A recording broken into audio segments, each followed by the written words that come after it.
አገዝኩት። ከዛ ጭራሽ የማይሆን ቦታ ሊነካኝ ሲል በመጥበሻ አንስቼ ጭንቅላቱን አፈረስኩት። ምን ኤዱም ሆነሽ ነው? ጭራሽ በመጥበሻ? ቆይ ግን ልጁ አልተጎዳም? ባክሽ እሱ እንደዛም ሆነ ያሾፋል። ጭራሽ አባባ በቀስ ሲመጡማ ባሰበት። ነፍሴ ልትወጣ ነበር ገደለችኝ ምናምን እያላልጮህም መሰለሽ። እኔማ ጭራሽ አባባ በቀት መተው የሆነታቸውን ሲያጽናኑት ሳቄ መቆጣጠር አልቻልኩ። አይሉ እንደውም ዛሬ ጥሩ ነው ያደረግሽው። አሁን ይረጋጋታል። ኪዩ ዛሬ ግን ልክ አይደለሽም። ቆይ የተፈጠረ ነገር ካለ ለምን አትነግሪኝም?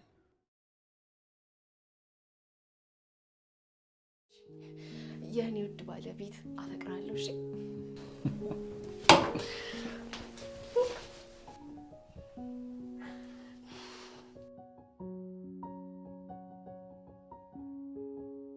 ምን አለበት ግን ፍቅር ሁሌም እንደዚህ ለስላሳ ነው ብቻ ቢሆን?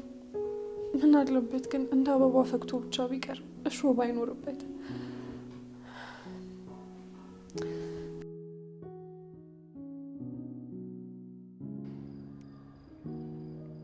ሰላም ሰላም፣ ጤና ይስጥልኝ ውድ የተከበራችሁ የቻናሌ ቤተሰቦች። ለማጥፋት የምታስበው ለኛ ባታስብ ለኔና አታስብ። ደግሞ እንዴት ራስን ስለማጥፋት ታስባለህ? ቆይ አትወደንም እንዴ? አረ ቅዱስ የተው እንደዛ አትበል። እኔ እዚህ ምድር ላይ ከናንተ ውጭ ማን አለኝ? አንዳንዴ እኮ ከራሴ ማስፈልጭ እኮ ነው የምወዳችሁ። ስለዚህ ከዚህ በኋላ ራስን ስለማጥፋትም ሆነ ራስን ስለመጉዳት አታስብም ማለት ነው። ደግሞ እኮ እንደማንኛውም ሰው ጥፋት አጠፋ። ዋናው ነገር ከጥፋት መማር ነው ናቲ። እኔ የፈልገው አንተ ተለውጠ ቁም ነገር ላይ ደርሰ ማየት ነው። በጣም እኮ ነው የምንወድ ናቲ።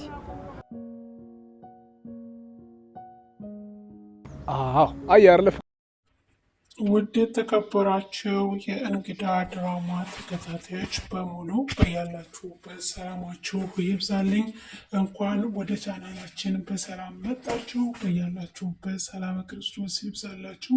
ውድ የቻናል የቤተሰቦች ቪዲዮን ላይክና ሰብስክራይብ እያደረጋችሁ ቤተሰብ እንድትሆኑ በትህትና ጠይቃለሁ። እንግዲህ በጣም ፋሚሊዎች ማለት ነው በጣም ጠፍቻለሁኝ። አሁን አዲስ ሆኜ በአዲስ መጥቻለሁኝ ማለት ነው። እንግዲህ ጽናት ድራማ ላይ በጣም የምትወዱት የምታውቁት ተሳፍሮ የነበረው እንግዲህ ከዚህ ድራማ ላይ ማለት ነው ቅዱስ የቀን ቅዱስ ይባላል አይደል? ቅዱስ በእውነት በጣም ስንጠብቀው ይመለስ የነበረው ቅዱስ ነበረ። አሁን ቅዱስ ወደ ነበረው ወደፊት ስራው ተመልሷል ማለት ነው።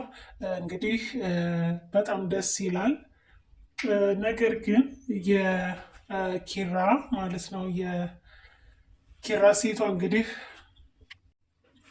የኪያ ማለት ነው ልቧ እስካሁን አልተጠገነም ማለት ነው። እና እንግዲህ ልብ አንዴ ከተሰበረ የማይጠገን የማይሻሻል ነው ማለት ነው። ድጋሚም ሌላ ሰውን እንድንቀርብ አይፈቅድልንም ማለት ነው። ልብ አንድ ጊዜ ከተሰበረ በተለይ የሴት ልብ በጣም ስስ ናትና ያው እስካሁን ማለት ነው ከሱ ውጭ ምንም ነገር እያሰበች አይደለም።